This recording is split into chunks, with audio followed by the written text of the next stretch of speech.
tech. So I think we found a sweet spot. And I can now deliver the content. Thank you very much. Okay, everyone, let me just do one final check because I think we've got a good workaround for what can actually work today. One final check. Katie, you can see me and you can see me clearly at the podium. You see behind me Short History of the World, and you also hear me clearly, correct? Good. Okay, let me just get a tiny bit of water. Yeah, here. And then this stuff over here, I'm not going to worry about because that's not even working. Great.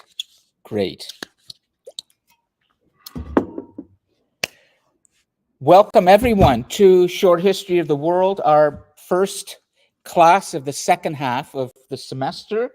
And it's great to see quite a few students in person, patient as always with the stick handling with tech in this room.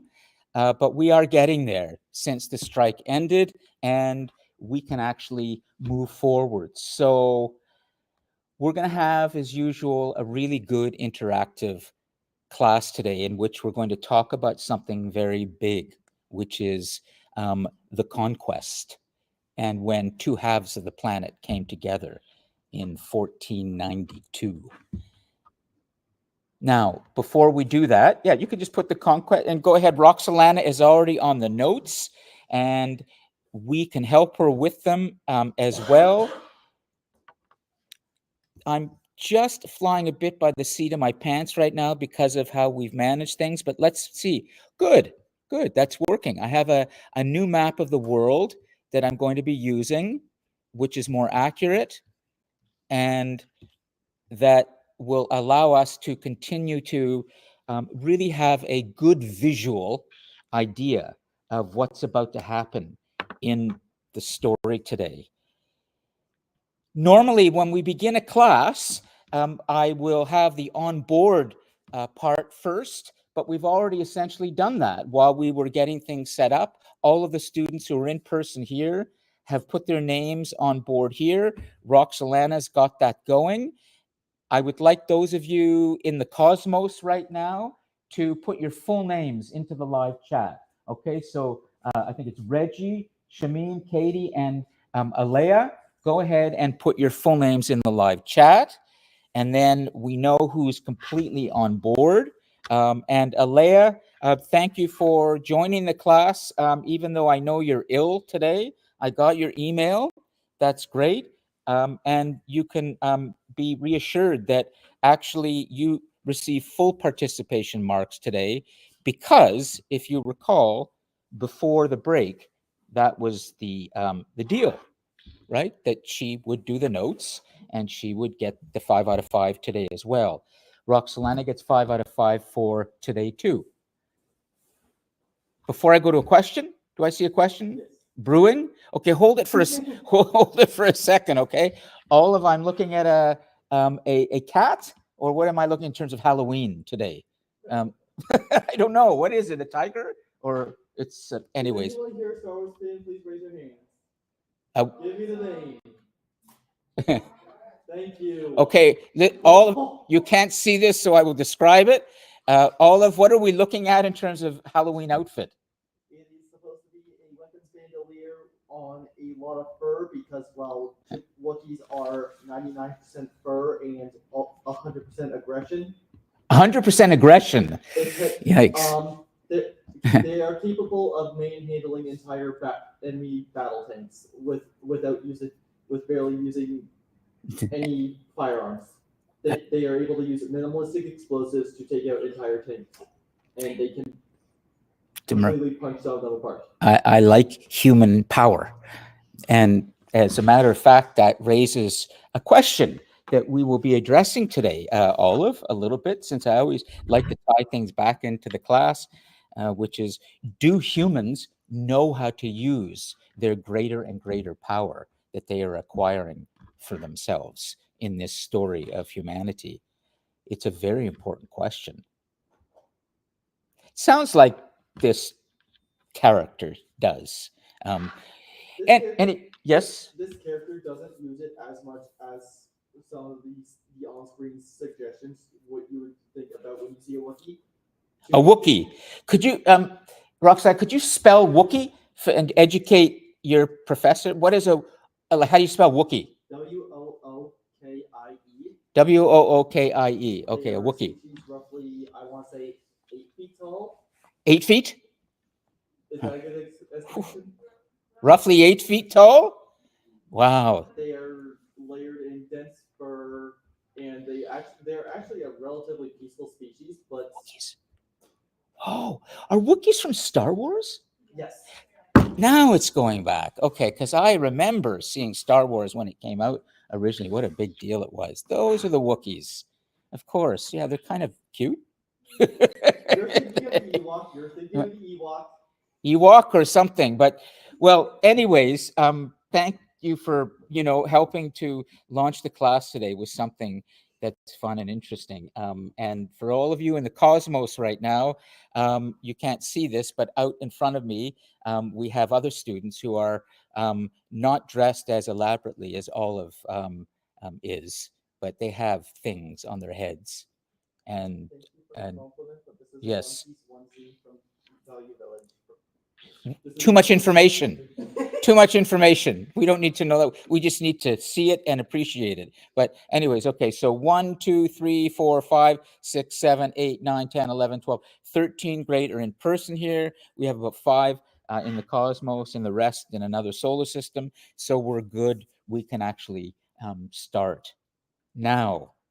Unless you have any questions, what I'd like to do before I really begin the main part of today's class, which is to begin to tell you what happened when the Eastern Hemisphere, which is everything east of the Atlantic Ocean, came over and met the Western Hemisphere, which is the Americas. Essentially, that's Columbus, 1492. But there's a whole other story, a much bigger story that you need to understand in terms of all the other people who came after Columbus, and some of whom who came a little bit before and put their toes, so to speak, in the water here, but then went back to Europe. What happened then is a seminal moment in world history. Seminal is a word, S-E-M-I-N-A-L, which means a critical milestone, if you will, a turning point.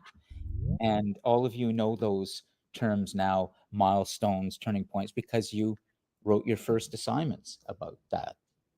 So what I'd like to do before I actually deliver that lecture to you, and we can do it interactively with conversation, I have 2 very important things to deal with. First is the second half of the semester. I need to explain what's coming for you. And then I would like to have one student come up here today to read out loud from her first assignment. And that person is Nora. She wrote a really good first assignment, and I'd like her to read perhaps all of it. We'll see. Okay. But many of you did some very good work and have received excellent marks as well. And let's not forget how interesting it is and important when you individually come up to the podium and give us something of yourself, because we can learn all from each other. And we saw that, I think, on full display before the break when Kayla came up. And what I like to do with the recordings, if you've seen the recording, is I usually like to get a thumbnail of that student, and that becomes the thumbnail from the recorded class. So if you haven't seen it, Kayla, the recording has you standing up here, and we see the terracotta warrior behind here, and it's a nice feeling where you see a student, short history of the world over them, and it really looks, I think, like we are celebrating the intelligence of our students in this class. That's the idea.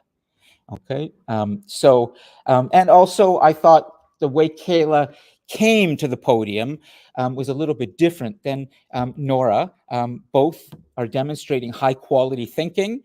In Kayla's case, there was some real, I would call it moral courage, in that she challenged or questioned what I had said. And I'm not interested in debating students. Sometimes, if I sense that they have a bit of a bad attitude, I may take them on, but I would not do that ordinarily, because in no way do I want to put anybody on the spot and embarrass or humiliate. But if a student is giving some real attitude, I will put that, or try to make sure that student understands there's a limit to what you're doing here. But Kayla was not that. I could see where she was coming from. And then she came up here, and I thought what she said about, how she's dealt with challenges and meditation and writing was really, really important. So thanks. Okay, so the second half of this semester is going to be more difficult. I want you to be on notice. And the reason is because of the workload is going to get a little bit more. So can you make sure you take this down? You can just write it in the notes, okay, Roxalana? There are 3 critical things that you need to know, 3 dates, well, maybe just 2 actually, and that is first, the second assignment and the third assignment. So you have 2 assignments in this part of the semester, not 1. The discussion posts continue after every class. Okay, it's exactly the same as the first half of the semester.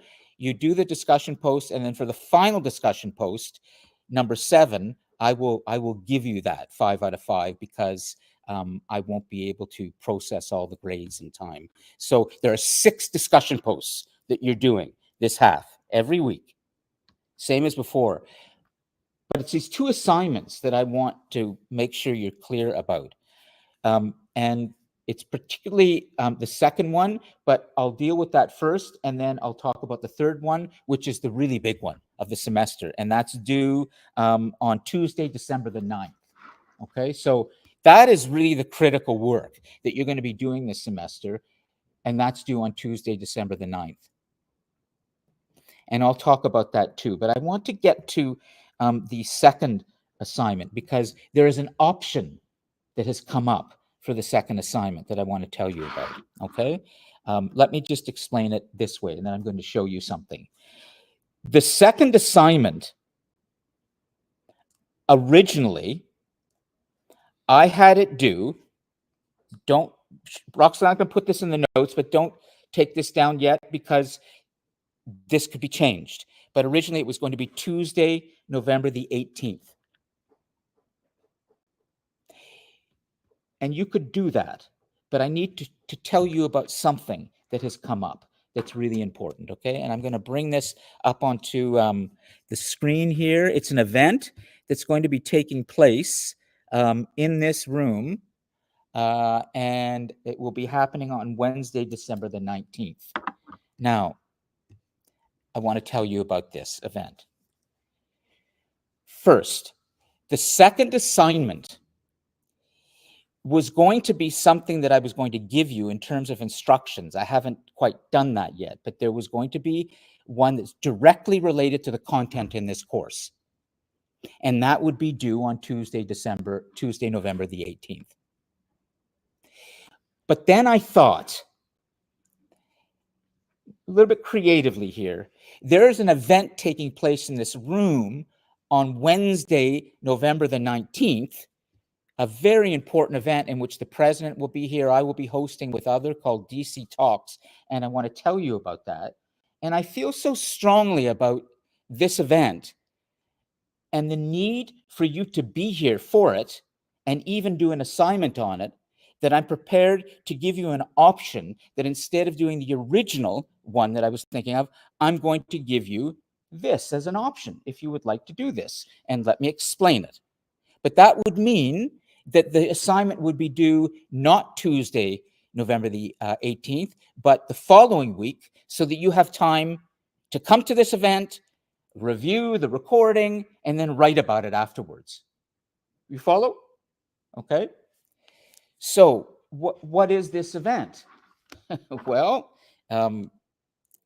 every semester, I have an event in this room in which we feature prominent Durham College graduates who have gone on to do really interesting work.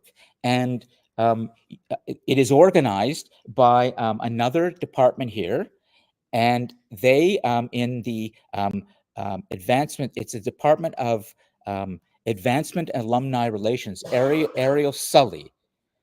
She and one of her team there organized this event, and they invite not just the president of the college, Elaine, who they all come in person. We all sit around, but then all these young entrepreneurs and people who've graduated from different parts of the college who have gone on to really succeed in the real world in developing their own initiatives. And we like to celebrate these individuals. So for example, the ones we will be celebrating and talking to and learning from this semester is Brittany Charlton from the law clerk advanced class of 2016, Paul Fritsch in horticulture, food and farming, Zenon Assel, engineering technology class, Nicole Moraes, hotel, restaurant and tourism, and I think there's one other, Shannon Doe Nicholson. I'm just reading this for the first time. This was prepared, a class page, just in the last days, and I haven't had a chance to fully look at it, but this will be all available for you. And these are the individuals who will come and sit here with all of us and interact with all of you so that you can learn from them on how to become a kind of global leader. How to take what you've learned at Durham College and go out into the real world and begin to develop your own initiatives, your own companies, whatever kind of path that you follow after you graduate. These are examples of people who are succeeding. So it's a very inspiring class, and I usually open it to just my global leader students. Those are the students who are in my Wednesday morning class called Global Leader. But this semester, I've decided, after working with the organizers of this event, and I've been doing this event for several years, and it's always great, I thought I would open it up to all the rest of my students in all of my courses, which is Humanities Destiny on Wednesday afternoons and Short History of the World, which are about the 110 students in this class, most of whom are asynchronous. But I would like to offer this to them and say to them, if they come in person and they are here and they do the assignment around this event, that will be their second assignment, not the official one. I feel so strongly about the educational opportunities for you to be able to learn from these individuals that I'm making this event open as an option. Now, here's what I want to ask you. And you don't need to answer the way you think your professor wants. I need to get an honest idea from all of you of how many of you here right now in person and how many of you in the cosmos right now, that would be Alea, Katie, Shamim, Reggie, and others, how many of you would be interested in coming to this event on Wednesday, November the 19th from 10 a.m. to noon, meet these individuals, have a chance to interact with them in a live format, and then I will create an assignment for you in which you will be reflecting on that event in terms of your career aspirations. Just raise a hand and let me know, so I have a sense of who might want to be here and who would rather just stick to the history in that particular week. Okay, so if you're going to raise a hand, I need to know that you're pretty serious about this, and then I'm going to get a sense of the numbers. If not, it's okay. It's an option. All right? So, Olive? I'm actively making so my management cannot schedule me that day. Okay, so Olive, excellent. You're going to find this very inspiring, but the recording will also be available too for everyone as well afterwards. But it's it's different when you're here and the individuals here, the president is here. I've had our college president previously talk about his own personal experiences running a business many years ago and the difficulties he had. And it's a chance for even our president, we have a new president now, to get a little bit personal and talk about leadership and how you can learn from that. So it's instructive. So Olive, Nora, and it's, can you give me the full pronunciation again? It's Nosu. Okay, Nosu. So 1, 2, 3, Kayla 4, more or less. What's that? Okay, so I'm going to just make a note right now. Let me just see online as well. So we're looking at about 4 from here, and that's in person. And I'll check back with you next week. Katie, good, but at least everybody's thinking. I have classes during that to try to make it. You know, if you think it would be really helpful for you, I want to make sure that you're aware of this, but I'm not trying to force anybody, okay? All right, so that's more or less what I thought. Probably there's going to be around 5 or 6 students. Oh, Reggie is definitely a yes. Interesting. Reggie, what program are you in? Let's see. Why don't you light up that live chat for a moment, and we'll take a moment to wait. I'm just curious. Reggie, do you want to just enter in the live chat? What program are you in? Good. Okay. So Reggie.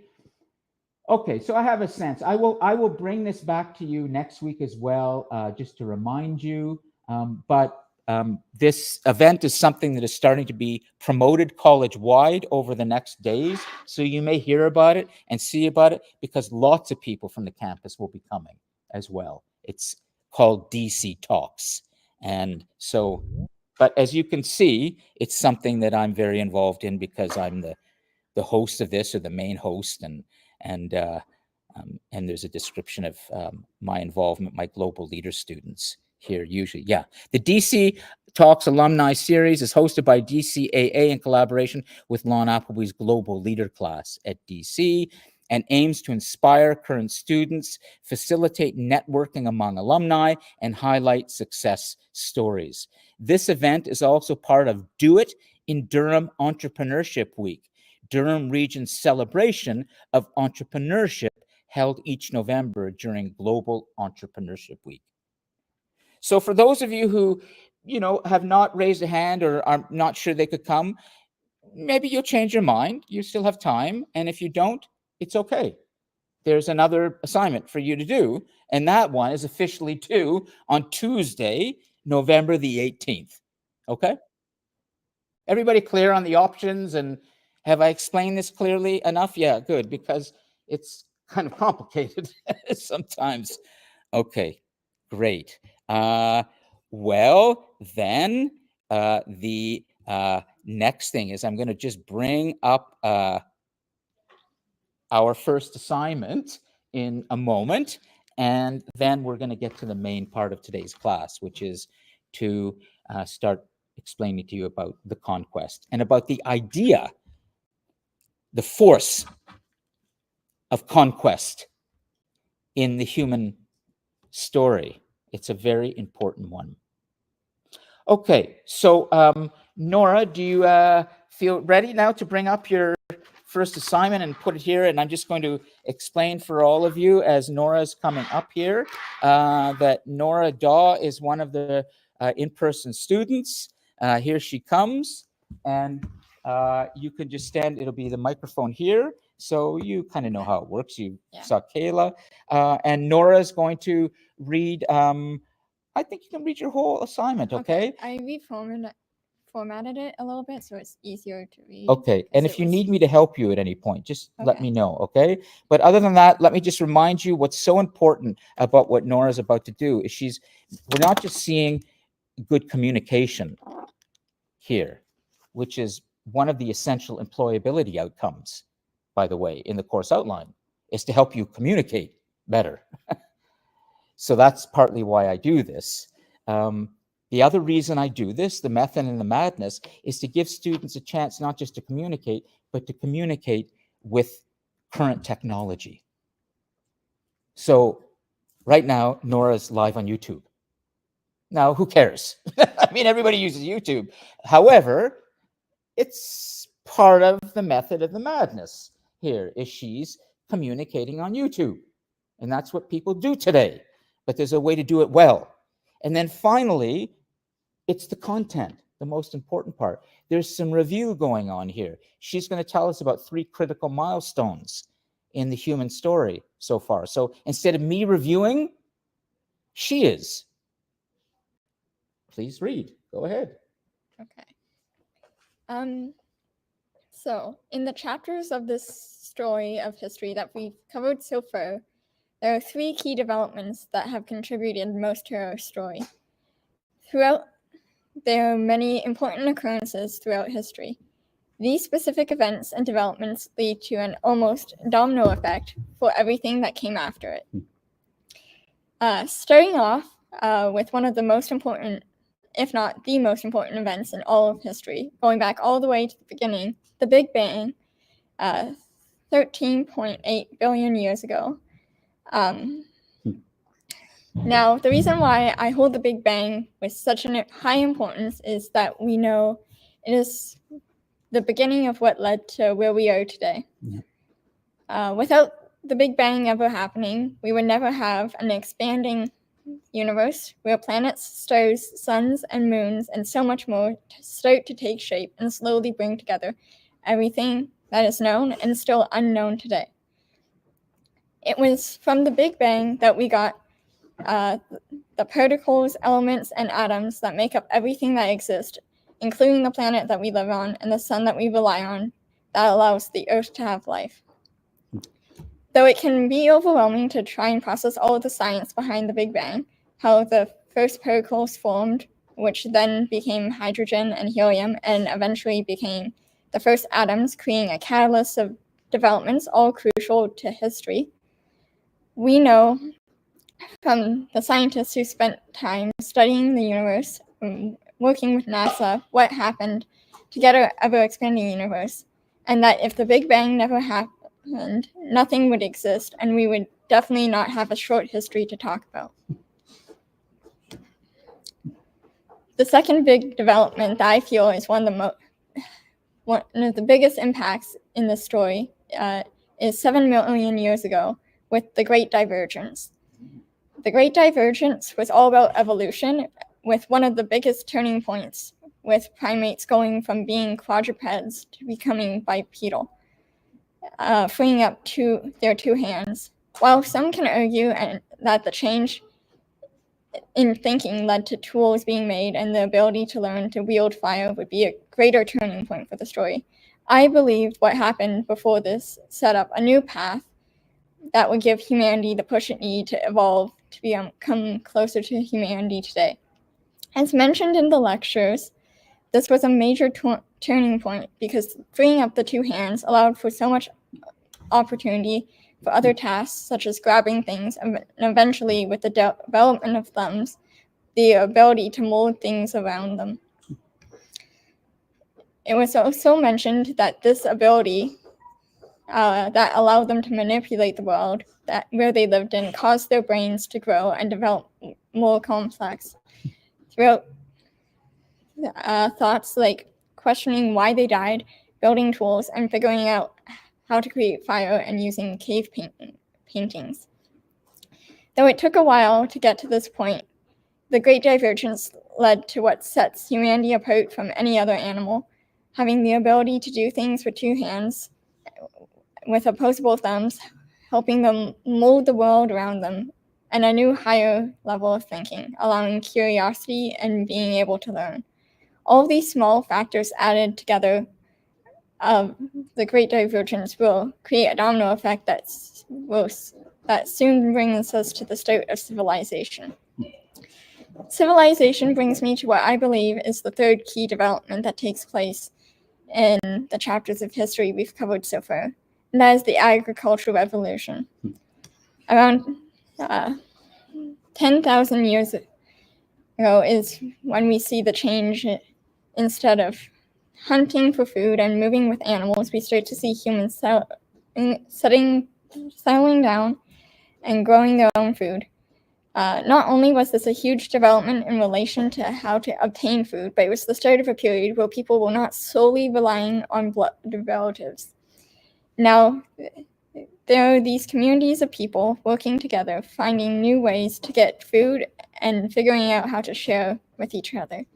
Just from this boom in food production, humanity took so many steps forward into a new era of life. The agricultural revolution brought on god kings, writing, new jobs, religion, and so much more, most of which is still common today.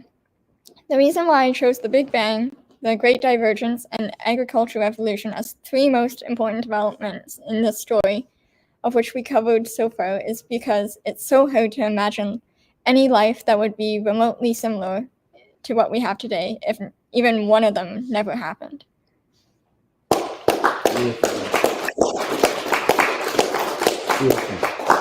Way to go. You are watching now all of us learning collectively.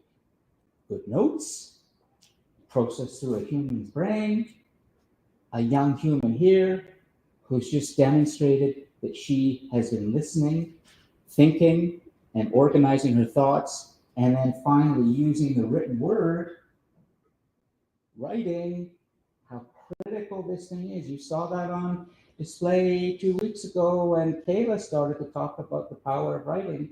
For her, it's a great, great power. But most of all, it's your courage to come up and read this. So thank you again, okay? And are there any questions from anybody for Nora in terms of what she's written? Let's see if there's anything in the Cosmos. Did everybody in the Cosmos, I'm assuming, heard Nora clearly? You must have, right? Yes, good. Okay, so unless there are questions, I'm going to get set up here and we'll continue to talk, okay? All right, so what we need to do is first bring in my PowerPoint, my images here, which I have here, and I think just a second because there we go. Okay, so that's the critical thing that everybody should see right now. And oops, let me just bring YouTube back so I know we are fully going there, and that is, yeah, and I'll bring that up here, and then and that counter up there live with the time going is my critical piece of information. That tells me everything is holding together right now, and we're getting the recording and everything. So essentially what Nora has helped us to review is this idea of the kind of rise of the human on planet Earth, the coming of civilization, the beginning of the kinds of activities that humans had undertaken collectively to begin to manipulate the natural world. Humans came out of the wilderness and began to build the metropolis. Out of the natural world, begin to create this new thing on planet Earth that nobody has ever, or no thing has ever created before. And that is a very important part of the story as we've gone through where we begin, the ascent of humanity, civilization, awakenings of power, spells of our god kings, a greater world.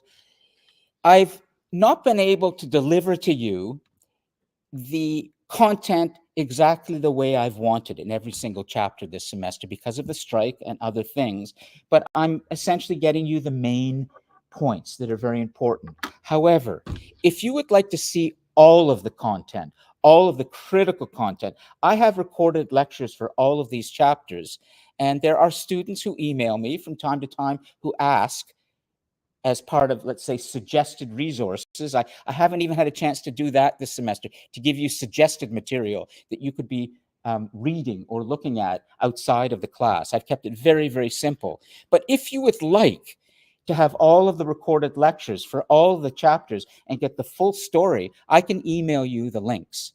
And they are also available on the Global Class Vimeo channel.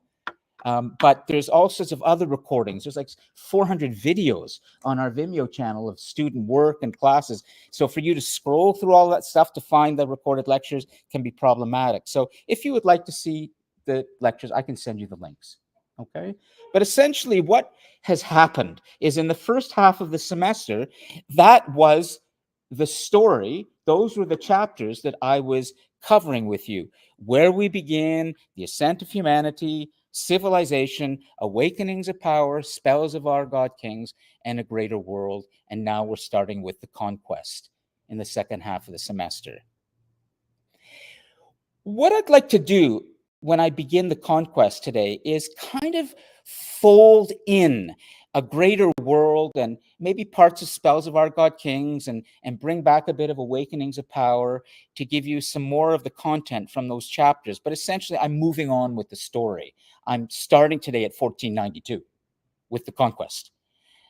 But there are things that you may find as you look at these chapters where you feel like, well, what is a greater world? Lon didn't seem to really talk about that at all. And I don't know if I really understand spells of our god kings yet and awakenings of power. Well, then I would suggest that you watch the full recorded lectures that I can send to you so you can be up to date. But I will tell you this, you don't need to watch those things in order to do well in the course.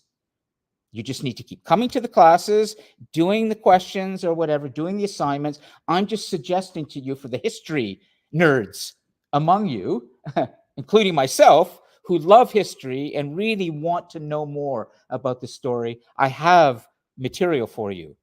And there's so much stuff I can be sending to you.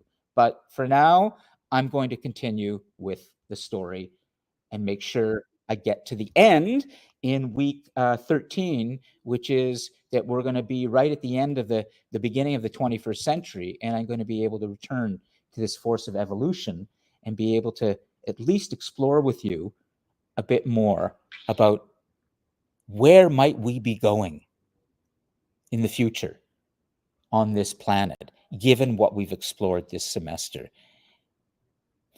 The most important force in our story, you probably already sense it, but it needs to be really emblazoned, branded into your way of thinking about this, and that is evolution. This is a story we have been exploring about change on this planet. Change. And it's very important for me to stress this before I launch into the conquest again. I have not had much time this semester to really address this incredible conflict between religion and science in the human story. But I've touched on it. Ordinarily, we really would have looked at, in where we begin, these creation myths that come from all different religions and indigenous cultures. And I would have had an activity with all of you around the screens if they'd been working, but they weren't, and they still aren't, where all of you would take on a different, creation myth. There would be a group that does Buddhism, a group that does Hinduism, a group that does Christianity, another one that does, Mohawk or indigenous cultures. And you would all get a sense of how there is a way of looking at this story in which, well, nothing really changes, which is that there are these cultures that have these creation myths, or religions that have creation myths. And those myths around evolution and what's been happening don't really talk about change. But then there's science. And that's the story I've been exploring with you all semester. Science has been telling us with evidence that there is another story. It's the contemporary modern story. It's the story we all must know.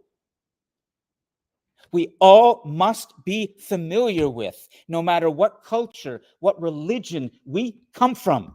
If we are not familiar with the evolutionary story and what science has given us, you are not a human being ready for the future. You simply aren't. So that's why I've really focused on this scientific story for you to understand this. But in no way am I disrespecting all of those other wonderful creation stories that come out of all of our religions and spiritual beliefs. Olive? Irony that almost all religion, like origin stories, are more or less the same, just worded a bit differently between each religion. Like, No, actually, you can look at indigenous myths that really look at how important animals have been in the creation of the planet. You could take the creation myth of, let's say, the three monotheistic religions, Olive, which would be Judaism, Christianity, and Islam. They all believe in one God. All believe, and their creation myth is Genesis. Where are the animals? It's about light came, and there was, then there was water, and then there were creatures that began, but animals are not part of actually creating what's here. They were created by what's here. But in indigenous myths, there are turtles and there are other creatures that actually have helped create this world. No, it's okay. You need to ask this, but I will say one thing for all of you. If you really want to pursue and understand evolution in great detail about how we got here through the story of evolution, there's a wonderful evolutionary biologist at the University of Chicago, and his name is Jerry Coyne, and he's written a book called Why Evolution is True. And he tells a wonderful story at the beginning of this book of how difficult it is. He's writing from an American perspective, and he uses American data. And he says in this that about 60% of Americans do not believe in evolution. We're talking about the United States. Canada is probably similar. We're talking about educated, enlightened people in a democratic nation, and they cling to the belief that it's creationism. It comes out of the scriptures or out of a Bible or out of their whatever creation myths. And he told this story at the beginning of Why Evolution is True before he talks about taking us through in detail. And he says he was speaking to a group of senior executives once in the United States where he had been lecturing. Very, very successful individuals. And he gave them a presentation to explain about the actual facts around evolution. And one gentleman came up to him at the end of this, the CEO of a large company, and said, Jerry, I believe, I know what you're saying is true, but I still don't believe you.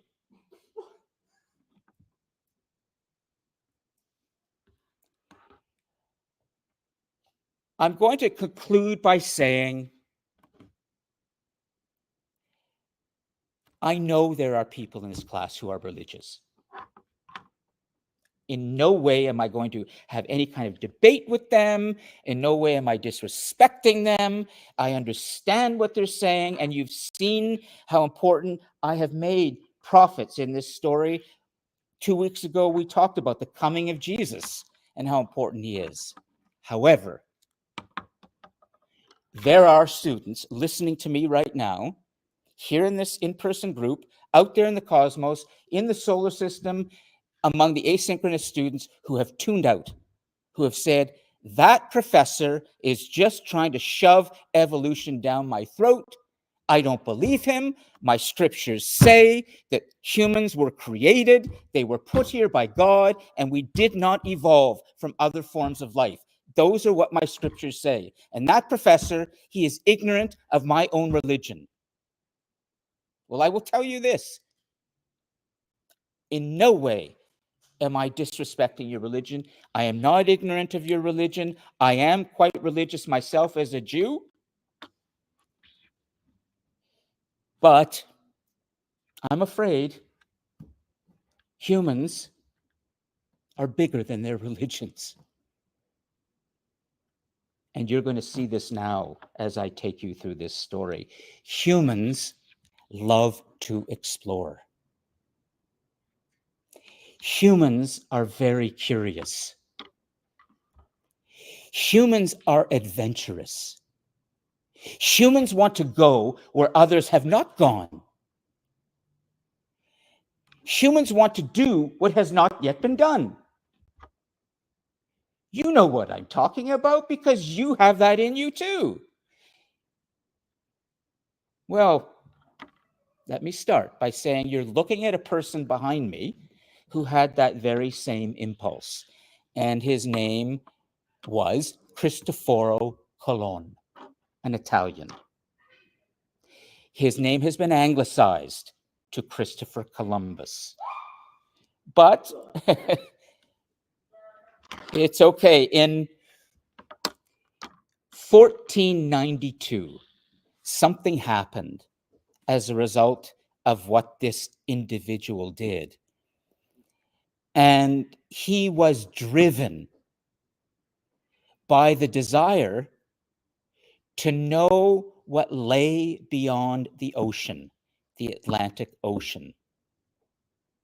So I'm going to start this part of the story of the conquest by telling you a bit more about this individual whom you've probably learned about already, but I think I'm going to be telling you some things that you don't quite know yet and will help explain more about why today, as I stand here and deliver this lecture, right next to me is a place called the First Nations or First Peoples Indigenous Center here on campus, and why we see these centers all over institutions of higher learning, and why we have had, as a nation, to apologize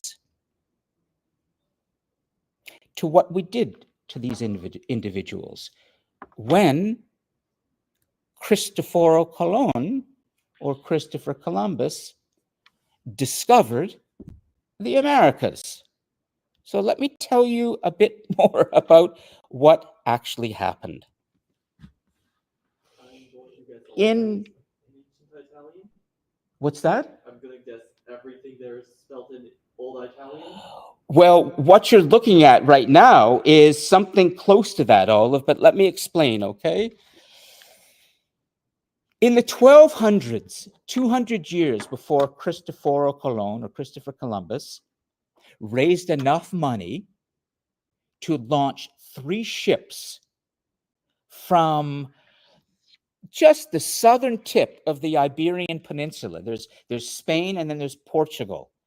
And right at the southern western tip of that, Portugal, there had been a school. It was like the NASA of its day. It was a nautical school of navigation where people would come, entrepreneurs would come to learn about how to navigate your way across the Atlantic Ocean.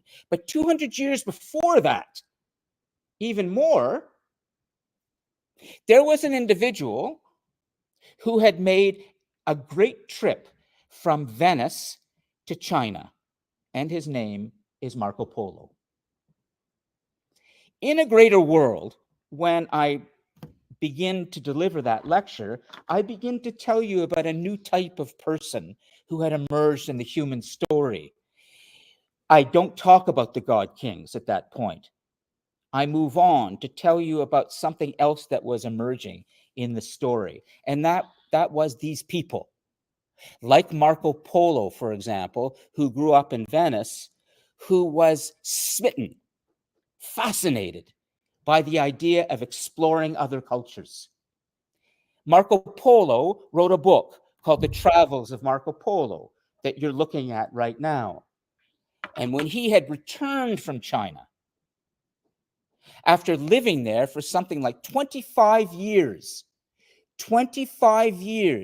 he had been hired by Kublai Khan, the grandson of the great Genghis Khan, the Mongolian emperor who had established this tremendous empire that extended from China all the way into Europe. Marco Polo had found his way there after a 2-year trip, and eventually, in a remarkable moment of cultures coming together, the great Mongolian leader essentially hired Marco Polo to be one of his ambassadors. And Marco Polo became what we would say, in a very introductory way, the first global citizen. He is you. He's you, the international student.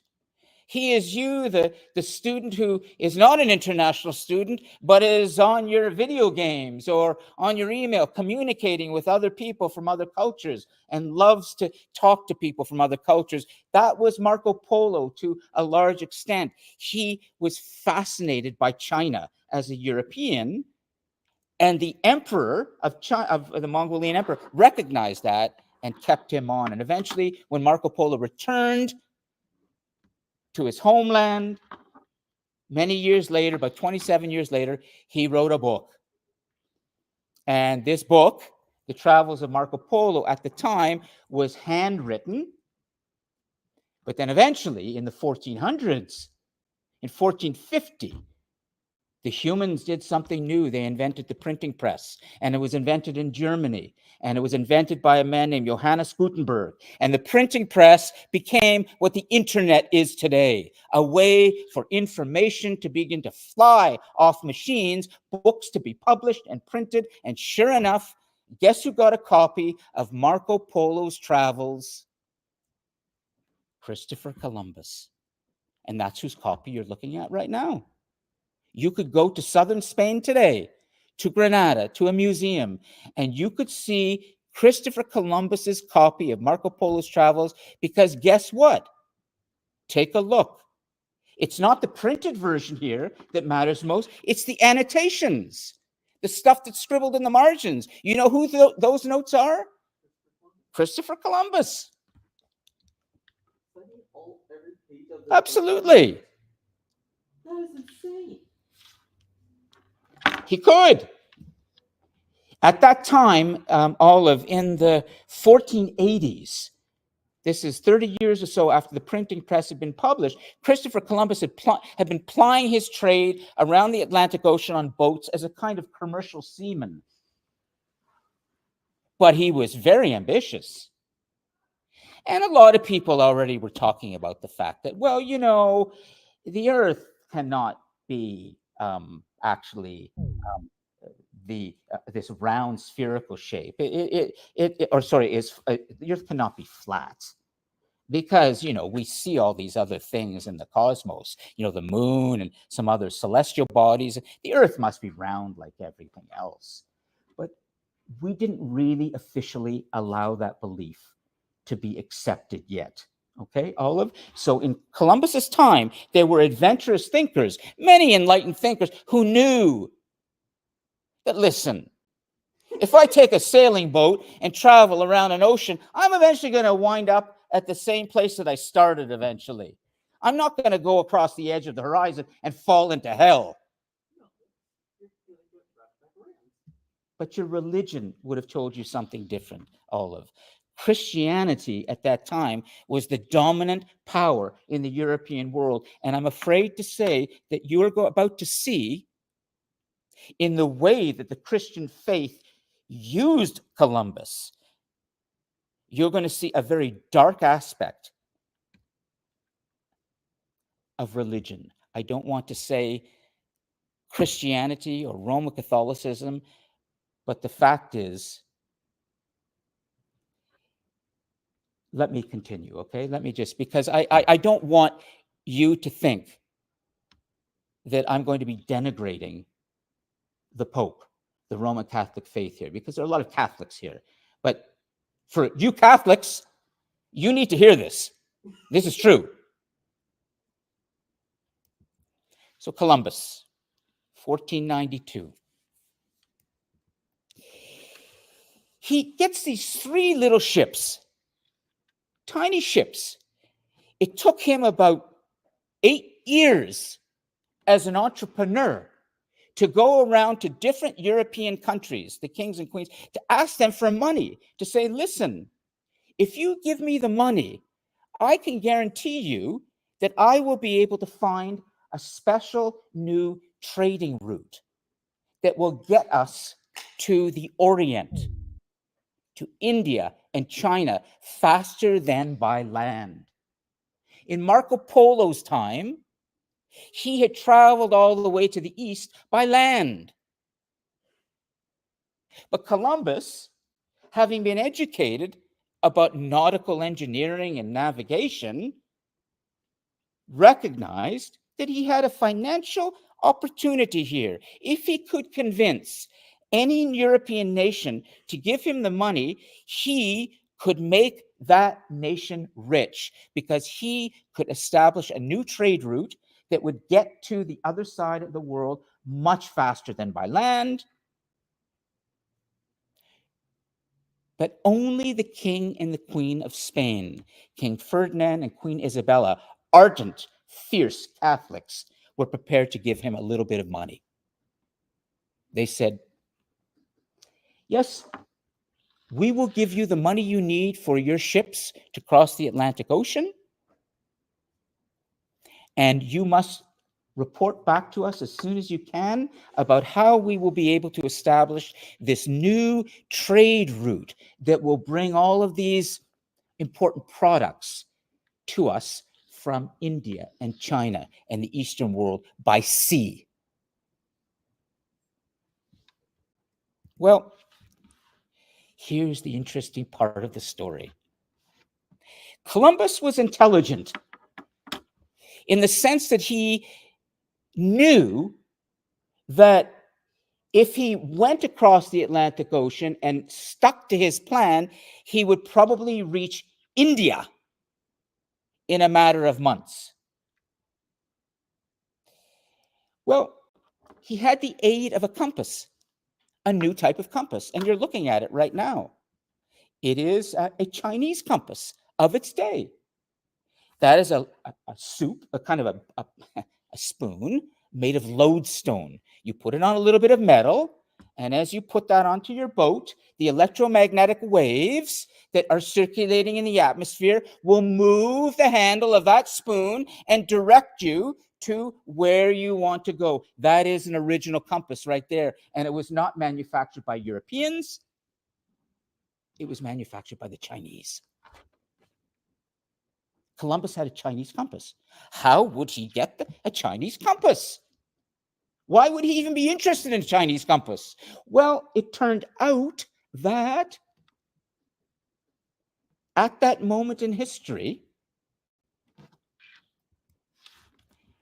China could have easily reached that part of the world. What do you even classify that ship as? That's called a Chinese junk. Now, let me just show you something to get a sense of reference here. China is a very important part of the story too. You see my cursor right now? That's about the size of Columbus's ship. Here. Or here.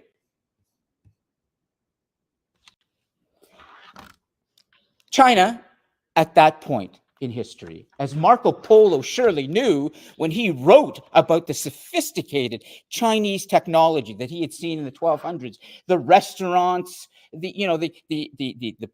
toilets, the roads, the hygiene, the gunpowder, the iron that the Chinese were manufacturing, putting together, the steel that the Chinese were manufacturing. They'd figured out how to put carbon and steel together. Carbon and iron together to create steel. He had seen so much in China that was beyond the European world in technology. And he wrote about that in the Travels of Marco Polo. So we know for a fact that at that point, when Columbus was beginning to launch his 3 small ships from, the edge of the Western world, China had sent out an expedition of 60 of these ships with 40,000 soldiers. The ships were 5 times the size of Columbus's ships.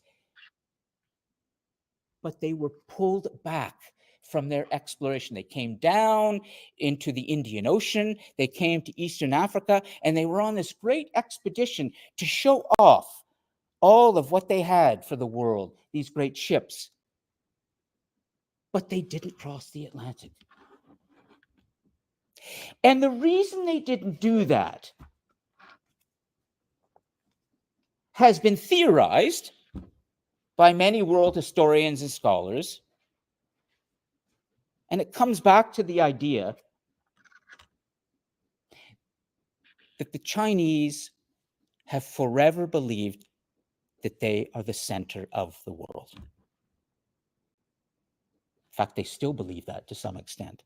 It comes from the mandate from heaven. You saw Shi Huangdi, the early Chinese emperor, and I did provide you with a resource of a little bit of a documentary that you could watch. But the idea is this. It is said that the Chinese recalled these ships before they went to the Atlantic because there was a kind of political struggle going on among the eunuchs in the Chinese court for power in the Chinese kingdom. And they also believed that it really wasn't necessary for them to cross the Atlantic.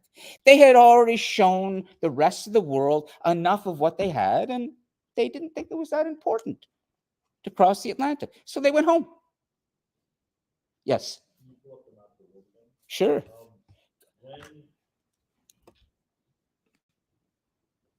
When they only had Afro-Eurasia as a known continent,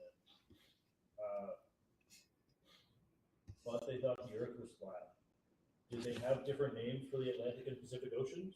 Or did the Chinese and the Europeans have different names? Sure. I don't know, but probably they did, because at this time, China was not called China, it was called Cathay. You know, the Chinese airline Cathay Pacific comes from this. It was originally Cathay. And Beijing, at that time, Beijing is the capital. Then it was Peking. And it's quite possible, Kevin. But I'm really glad you asked for the map, because this is how I would imagine using the map when all the tech is working. I can just bring it up. And so you can see that what China did is they brought these junks. It's such a strange name for a sophisticated ship, you know, junk, but they were called the big Chinese junks, you know, and they had this large fleet that came down the South China Sea and came all the way down, then crossed the Indian Ocean into here, and then they went to Eastern Africa. But what they didn't do is they didn't carry on down here and carry on across the Atlantic. They went back to China. But here was where Columbus started from, right from here in Portugal. This is where, let me zoom in a little bit, okay? This map should work, okay. Well, I checked this, just a second. It could be the tech in the room. Hold on, I should be able to zoom. Are you able to go to Google Maps itself? It's not as, just a second, here we go. I won't, it's just, it can't, there we go, okay? It'll work, all right? I did, but it wasn't good enough. You might think Google Maps, but it can't do exactly this, clarity. It's okay. So what we're looking at now is there was a nautical school just near Lisbon, looking out over the Atlantic Ocean. And as I said, it was like the NASA of its day. These were young map makers and engineers who would come to the school. It was in a place called Sagres, S-A-G-R-E-S, Sagres, the nautical school of Sagres, S-A-G-R-E-S. And so they're looking out over the Atlantic and thinking about how they can get across. And Columbus, we believe, we're not certain, was a student there, but he very likely was aware of the knowledge there. He is about to usher in a whole generation of young explorers who are going to come across the Atlantic Ocean and reach the Americas. But the Chinese actually had the technology to do it. And what's remarkable about it is Columbus could not have done it without the Chinese compass. How many of you knew that? Raise a hand about the Chinese compass. Exactly. Good. How many of you online, anybody in the cosmos, did you know about the Chinese compass and about how Columbus could not have sailed across the Atlantic without Chinese technology? Exactly. Now, let me just point out, if I can, I like to connect history to the present world as much as possible. I could stand and deliver a long lecture, and I love to talk about this, and I would do it in the best I could, but I would still put you to sleep because I know human psychology. I've looked at studies, and it doesn't matter how good you are and how interesting it is, humans can only handle so much information for so much time. I told my wife last night, thank God there wasn't a Blue Jays game because I can't handle any more excitement. Let's have a day off. Now we'll get ready for Friday. Wait, this is actually proven humans can only take in so much? Absolutely. It's called mental bandwidth. I never actually thought they'd bother looking into this. That's actually impressive. Think about Kind it. of like studying. You should only study So much your before. material for like only maybe like 2 hours, and then Yeah. put it down and then like go back to it. Like I wait till the last week to study. Yeah, Because like my brain can't take all much information. because you overload. Yeah. We all do, Olive. It's normal. It's a human thing. I never even knew they researched this. I Oh, thought for they just sure. throw that to the side. Social science is a big deal. That sounds awesome. Well, you're awesome, Olive, and your interest in things. This shit Don't is ever lose cool. that. The way you're curious and the way you want to know. Like, I know I fucked up and forgot the first assignment, but like, It's okay. this shit is cool. So let me just stop for a second and just say about China. China is the one country in the world today in 2020, almost 26, that we really have to think about more than the United States, more than any country. China is 4,000 years old. And look at it. It's the next superpower to the United States. There is no other culture, no other society, no other people in the human story who've had a civilization for that long and are so relevant right now, today. I hope you walk out of here today, as I carry on, among other things, with a profound respect for the Chinese people and to really try to understand something and make sure you stay on top of what happens in China, just like Donald Trump is trying desperately to do. But he's not smart enough. He isn't. The man had 5 bankruptcies. Was he smart to begin with? He's driving the US into economic peril, and there's no government there right now. It's shut down. It's shut down. The United States is the Trump organization right now, and it's moving towards bankruptcy. That's my theory, but I'll put that aside. China, what an amazing culture, but also a very concerning one. So let's come back for a second, and let me just stop, okay, before I continue, because I want to make sure that I tell you about the conquest. Do you want me to continue, or would you like to stop and take a breath and maybe have a little bit of time to digest and work in teams, or would you rather I continue with this and then we'll end in about 15 minutes? Are you okay with that? This is really important content, but at the same time, I really want to make sure you have a chance to interact. And most importantly, I have something amazing to read to you today at the end that is kind of mind-blowing. But so I'll do as much as I can in the next 10 or 15 minutes. I can let you go early because it's going to be Halloween. The Blue Jays are going to win, and you would probably love to leave, but many of you may have driven and taken a bus just to come to this class. So I want to make it worth your while. Well, imagine these ships. These ships, 3 little ships and about 75 men, with Christopher Columbus as the skipper, crossing the North Atlantic Ocean. And it's a very treacherous trip. It took a lot of physical and mental courage to deal with the natural elements. but they were carrying inside their bodies lethal weapons that the indigenous peoples of this part of the world were about to learn very, very tragically. About 200 years earlier, there had been a great plague in Europe. It's called the Black Death, the Great Pestilence. You've probably heard of this.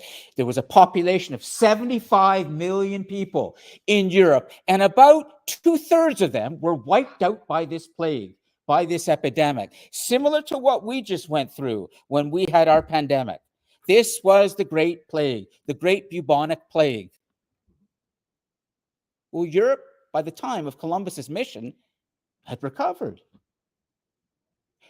The Europeans, in their bodies, were carrying immunity to smallpox, measles, whooping cough, many other kinds of diseases that they had dealt with, including the contagion that had caused the bubonic plague. You can transmit an illness to somebody and be immune to it at the same time. We learned that during the pandemic. This image or two, you can find them all over the place, are just some of the scenes of the devastation that the Great Pestilence wreaked on Europe. These buboes that would form on people's bodies and would cause such terrible suffering, and the amount of death that had taken place in Europe is about to take place in the Americas.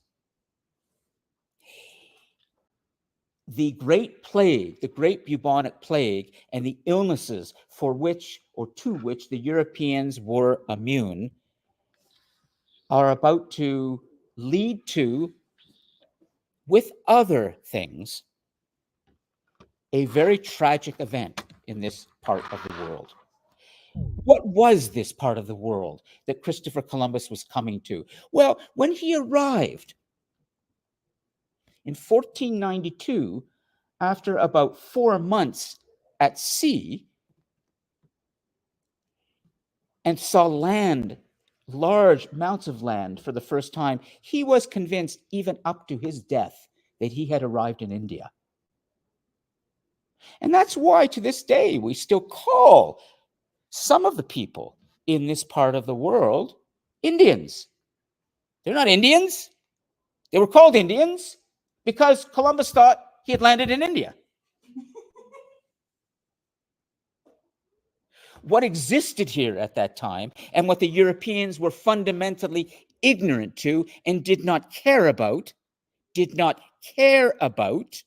except for gold and for silver and for their resources, was a rich, diverse society of many, many different indigenous nations spread all across South America, Central America, and North America, upwards of about 100 million people.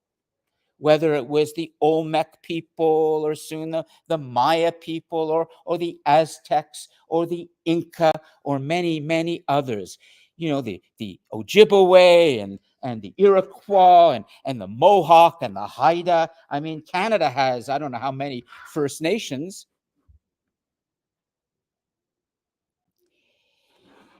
When Columbus reached here and landed in 1492, he was on a special mission. His freelance expedition to open up a new sea trade route from India to the European world had morphed into something kind of different by the time he arrived. The flag that he put down in an area around what we would call today the Bahamas, those islands around there, or Hispaniola, as we call a great island, which today is Costa Rica and Haiti. Haiti and Dominican Republic. Dominican Republic and Haiti occupy an island today, which is one island, and then it will eventually be called by the Spanish Hispaniola, this big island. At that time, it was not Dominican Republic and Haiti. There were indigenous peoples spread out over these islands, including the Taino people, the Taino, that he will encounter in the area of the Bahamas, the Taino Indians, as they will be called. When he landed there, he had a flag and he had his men, and this is a very important picture. It's a painting that illustrates what we believe he had with him, and he did. But it's an interpretation, but it's an accurate one in terms of the attitude. The attitude. This is very, very important. This is the moment in history when two parts of the world are coming together. Nothing like this had happened yet, quite like this, in our story. There were other landings. The Vikings had landed in what we believe Newfoundland about 200 years earlier, and we think maybe the Chinese had made it across the Atlantic with a small expedition, but then they left. We're not certain, but there was nothing like this yet. A European had raised money from a fundamentalist Catholic king and queen who, under the direction of the Pope at the time, who had issued a papal edict to the king and queen and Columbus, and had said, if those people that you encounter are not Christians and do not want to become Christians, they are not human. This was expressly stated by the Pope at the time in a papal edict. And what's that? I would easily say yes. because- It's a very good question. Could you just write this down? Kayla asked, is this where genocide comes in? I can't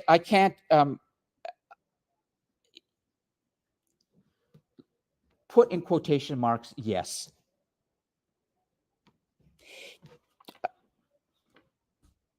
To give a definition of genocide right now in its simplest terms would be a planned, coordinated effort to extinguish an entire civilization of people.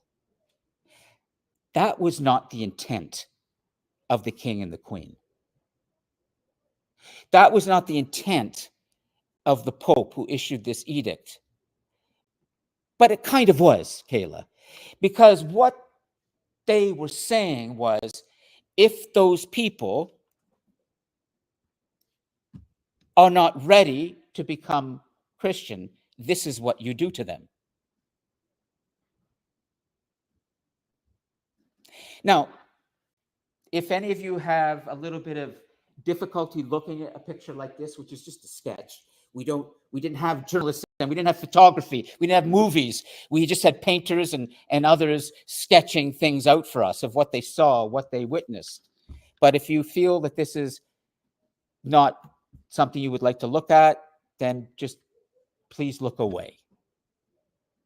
I can show you so much worse. And you will see much worse in the 20th century when we get into real genocide, Kayla, and that was the Holocaust. That was a regime, the German regime, sitting down, as I will show you, planning out the final solution in 90 minutes in a meeting at a place called the Wannsee Conference, deliberately deciding that they are going to eliminate millions and millions and millions of people. How do you do that? How do you murder in industrial scale size so many people? That is genocide. However, I think Kayla, is asking a very good question, because really what the result was something like this. The story that many of you have been told, or many of you probably learned, and particularly Americans have learned, in the way that they celebrate Columbus and Columbus Day, is a very positive one. It's that Christopher Columbus, bravely came across the Atlantic Ocean and came and brought a better, more developed, more sophisticated culture to the savages, or to a place of the world in which it was less developed. And we should thank him for all of what he did. Well, the fact is that there is some truth to that. And if there were an American student sitting in this here right now, or a professor, they would likely say to me, "Oh, please, don't tell us another story about how savage Christopher Columbus was and what he did, and how much slavery there was. Come on, that's your rewriting history, and stop tearing down these statues, and don't be such a politically correct rewriter of history. And the term that we use, what is the term today that we use for this when we talk about this kind of revisionism? The term is, no, it's escaping me right now. It's the term that is when we awaken, awoke. Don't be awoke, another woke professor. The woke movement that you read about is, conservatives will say that your professor is trying to help you to awaken to human rights. And by doing that, he's deliberately rewriting history. I'm not doing that. That's not my intention. As an independent scholar, journalist, thinker, I'm trying to bring you a story about our history that we often have never learned. And that is that the story of what happened when these two parts of the world came together led to a terrible slaughter that could be said to be genocide. Now, what exactly happened? I'm going to conclude today by fast forwarding very quickly, because I want to read you something to give you an eyewitness account, so you know that what I'm bringing to you is really, really good information. But I will just say very quickly, the indigenous peoples, but 90 to 100 million of them in what is now the United States and South America, within decades, their communities will begin to empty out from people who are dying from these infectious diseases for which they had no medical treatment. The germs begin to kill them. These individuals, like the Inca of Peru, did not have the kind of sophisticated steel or guns or even horses that the Europeans brought. And so what took place high up, not in Machu Picchu, this is Machu Picchu, a wonderful place that represented a developed small city where the Inca people of Peru had lived. What is about to take place is that from Columbus's trip, over the next 40 to 50 years, there's going to be an influx of what are called conquistadors. These are men like Columbus who are going to come from Spain and Portugal and soon England and other countries on that border the Atlantic Ocean, and they're all going to start coming across the ocean to do what Columbus did, which is Columbus began to enslave the people. Columbus began to extract the silver. Columbus began to extract the gold and other resources and brought that back to Queen Isabella and King Ferdinand and allowed them to become very wealthy as well. And so what the Europeans are going to start to see is there's this new part of the world there, and it's not India, and it's something else, and there are all these indigenous peoples there, and they are different, sort of less developed than us. And we can easily, as Columbus wrote in one of his letters, we can easily make them do what we want by taking their resources. Now, I want to read you something, and then we're going to conclude. I'm fast forwarding, but I need to read you this because it really helps you to understand something. In one of the classics of world history, Guns, Germs, and Steel, which I've quoted from before, Jared Diamond, but there are many others, in his research, he found a series of letters and journal entries that had been made by some of the conquistadors who had accompanied a Columbus-like figure named Francisco Pizarro to cross the Atlantic Ocean from Spain in 1532 and to go all the way around South America up to the Pacific Ocean, Pacific side, and eventually encounter the Inca people. And by then there was already a kind of precedent established.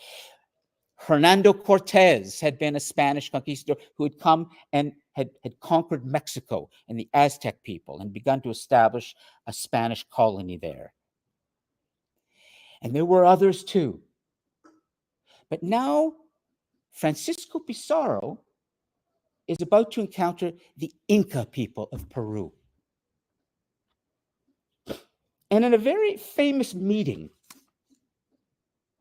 in a place called Cajamarca, a small town in Peru, Francisco Pizarro came together with the Inca Emperor Atahualpa in an encounter that was documented, eyewitness accounts by the men who accompanied Pizarro and were there and saw what happened.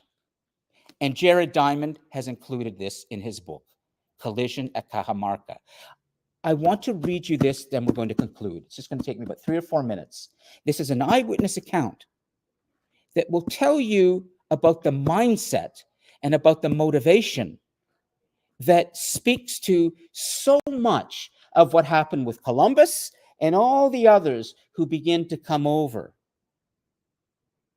This is not Marco Polo. Just hold your question for a sec, okay?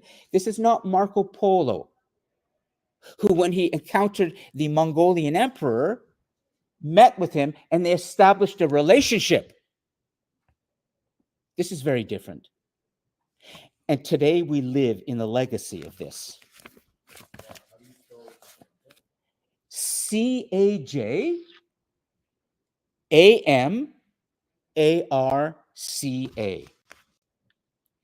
Cajamarca.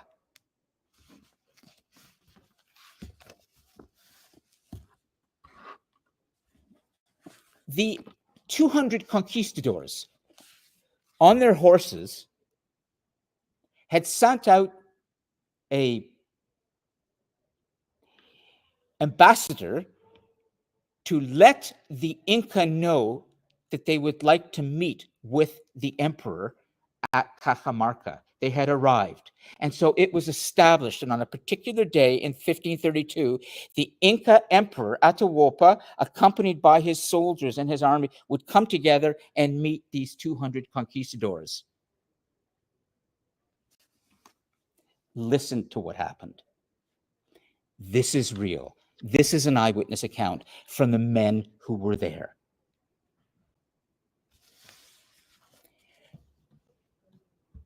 First came a squadron of Indians dressed in clothes of different colors, like a chessboard. It's one of Pizarro's men writing about this later.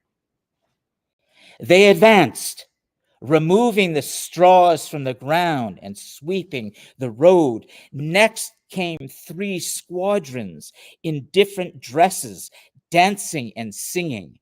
Then came a number of men with armor, large metal plates, and crowns of gold and silver. So great was the amount of furniture of gold and silver which they bore, that it was a marvel to observe how the sun glinted upon it. Among them came the figure of Atahualpa on a very fine platform, with the end of its timbers covered in silver. 80 lords carried him on their shoulders, all wearing a very rich blue uniform, and Atahualpa himself was very richly dressed, with his crown on his head and a collar of large emeralds around his neck. He sat on a small stool with a rich saddle cushion resting on his platform, and the platform was lined with parrot feathers of many colors and decorated with gold and silver. Can almost feel them salivating at this gold and silver. Well, let me just remind you, before I read on, of what Hernando Cortez had said many years earlier when he had a similar encounter with the Aztec people that would then become Mexico City, run by him. I and my companions suffer from a disease of the heart, which can only be cured with gold. I'm not making this up. What do you think? Behind Atahualpa came 2 other platforms and 2 hammocks, in which there were some high chiefs, then several squadrons of Indians with crowns of gold and silver. And these Indian squadrons began to enter the plaza to the accompaniment of great songs, and thus entering, they occupied every part of the plaza. In the meantime, all of us Spaniards were waiting, ready, hidden in a courtyard full of fear. Many of us urinated without noticing it, out of sheer terror. That tells me this is true. Apart from everything else that I know makes this true, that detail of a tough guy telling us that he pissed his pants at the moment when he's about to encounter all these people tells me this is true, because that's war. That's the part of war nobody tells you about. All the men here who love history of the warriors, of all those great men who fight battles with their swords and kill for glory, you never hear about the fear of war, fear of conflict, how they shit their pants, piss their pants, or whatever, how they drink, take drugs, or whatever to manage the battle. Some of them love the violence, for sure. There are men here, and I'm not including women because most women don't. There are men here who love violence. I know that. Well, hopefully they can just get rid of it on video games and not take it into the real world. But here we have a tough guy saying, I'm pissing my pants. On reaching the center of the plaza, Atahualpa remained on his platform on high while his troops continued to file in behind him. Here comes the critical stuff, and then I'll stop. I won't read it to you all, but you need to hear what's about to happen. 200 conquistadors, about 70,000 Inca warriors. The emperor's there. You can imagine why the guy's pissing his pants. I'm done, he's thinking. I'm going to be completely eviscerated in this conflict. Governor Pizarro now sent Friar Vicente de Valverde to go speak to Atahualpa and to require Atahualpa, in the name of God and of the King of Spain, that Atahualpa subject himself to the law of our Lord Jesus Christ and to the service of His Majesty, the King of Spain. Advancing with a cross in one hand and a Bible in the other hand, and going among the Indian troops up to the place where Atahualpa was, the friar thus addressed him, I am a priest of God, and I teach Christians the things of God. And in like manner, I come to teach you. What I teach is that which God says to us in this book. Therefore, on the part of God and of the Christians, I beseech you to be their friend, for such is God's will, and it will be for your good. Atahualpa asked for the book, that he might look at it, and the friar gave it to him closed. Atahualpa did not know how to open the book. And the friar was extending his arm to do so, when Atahualpa, in great anger, gave him a blow on the arm, not wishing that it should be opened. Then he opened it himself. And without any astonishment at the letters and paper, he threw it away from him 5 or 6 paces, his face a deep crimson. Their God King is blushing. Imagine. You believe that your leader is so divine, that he knows all. He is great. Now we see that he's blushing. Imagine how you might feel. You might start to feel, as one of those warriors, whoa, what has just rolled in here? My leader, who has won many battles, and he looks scared.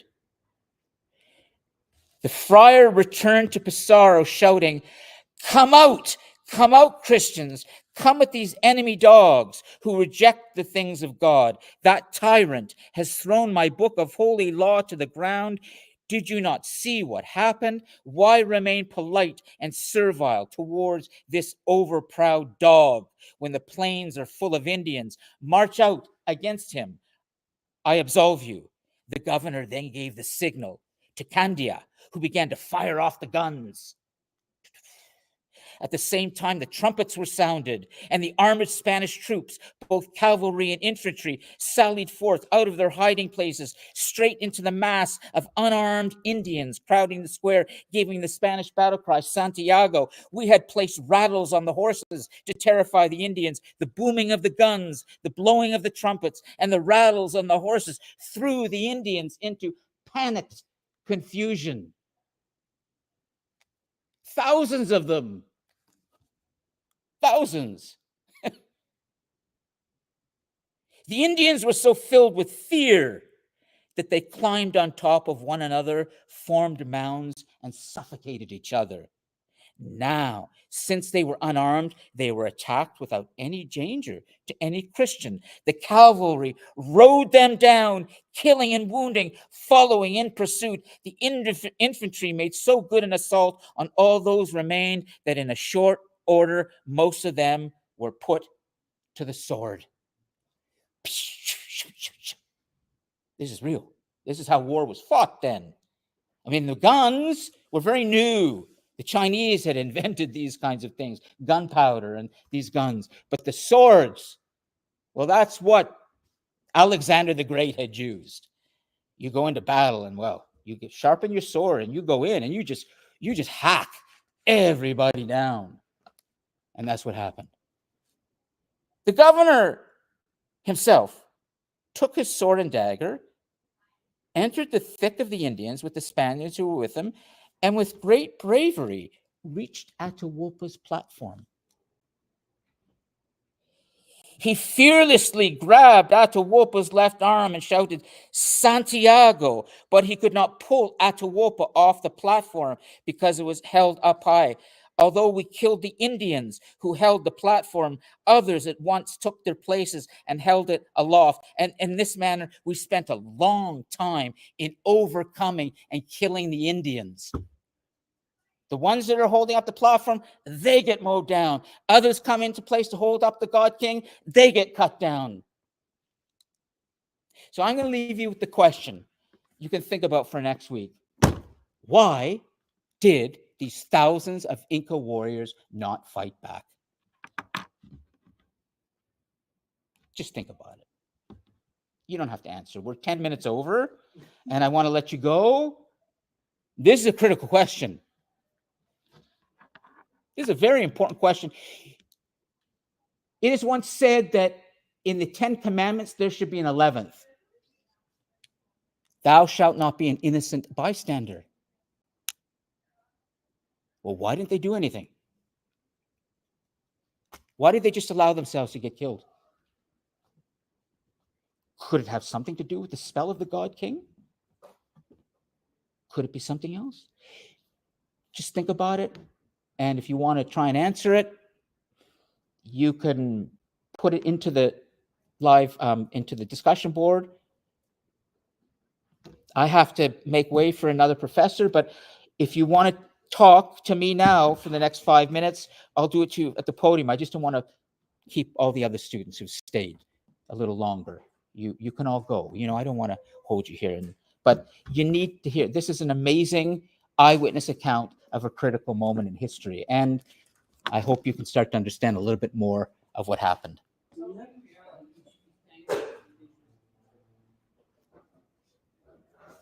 For what? Maybe we should, Kayla. But war has always had the people who have been the victims. And if many people have lost land in war, should we be giving the land back to all the other victims of war in history? I don't know. But I can tell you one thing, the indigenous peoples here were treated abominably. But I have next week some good news for you, because there were some who did some very interesting things that helped us make sure this will not happen again. Do we Okay. have more history on these Inca warriors, especially of this time period, or is this like the only documentation that we might have of Yeah. them? Oh, no, we have lots of documentation. Okay. Yeah, for So sure. Is there a way that we could look into the other stuff to see if like it was their belief of not fighting others, or like, because honestly, 70,000 you said were there. I think it's 80, actually, if you look at it. 80,000, Yeah. and they did not fight. I would have to say that's probably a belief in them in not killing other people. because No, but that's- they were warriors themselves. They had fought and become the dominant society or civilization in the South American world, and the Inca established an empire, and they had defeated other indigenous peoples. So they had fought their own local battles, so they were not at all afraid of warfare. Okay, never mind. then. Because he was. Well, think about what that begins to create in the people who venerate or deify their or worship their leader, when they see that their leader, when they see horses coming at them that they've never seen before, they'd never seen horses, when they see guns that they'd never seen, when they see their emperor or their leader being treated this way, you kind of think you're seeing something that you can't defeat. Otherworldly. It's something. That's what I'm trying to help you see. That is just insane. It is, isn't it? But it's true. Okay, I got to. Okay, I'm going to just stop for a second. Sorry to cut everything short, but we'll continue this next week. But I would suggest, if you want, to do some looking into the Inca culture, and then maybe for your second assignment, you can write about it in more detail about answering this question Okay, that I've asked, because it's a great that would be amazing. question to ask I would and try to also- answer. I would also love like just a list of those Yeah. books you've been suggesting. I would just love like a list of all the books you would like to suggest to us students, so that we might be able to look them up and just. I'm putting it together. It's been asked, and Yes, I'm trying please. to. There's some suggest a lot of them. So That would be amazing. okay, have a good Halloween, and Happy Halloween. make sure the Blue Jays kick LA's, clobber them like they did the other night. Yeah. Let's hope we don't get another 18-inning game. Yeah. Our question for the discussion. Yes. For the discussion. What's that? We have to write Have a Yeah. good night, everyone. See ya. this week. Yeah. Maybe you asked the question I just asked, but you're gonna have to put it in your own words. You're gonna have to remember what the question is. Okay. Okay. See you next week. Okay. Let me shut down. Hi, Professor. Yes, I gotta shut down. The other professor is coming in, so I have to disconnect. Is there anything that could you put the question into the live chat, and I'll save the live chat and review the question for next week. Is that okay? Professor, can you add my name for the event? Oh, which one? The November 19th. Oh, for sure. Shamim, would you Thank you. put that into, could you just put that in the live chat now to remind me? Just Yes, say I did. you did. Okay, Shamim, thanks. Good. Thank you. Okay. I'll see you next week. Happy Halloween. Yeah, you too. Thanks. Okay. I'm going to disconnect here and shut down. So let me make sure, because I always have too many things I'm thinking of. Okay, so that's done. I'll end the live stream. We're good there.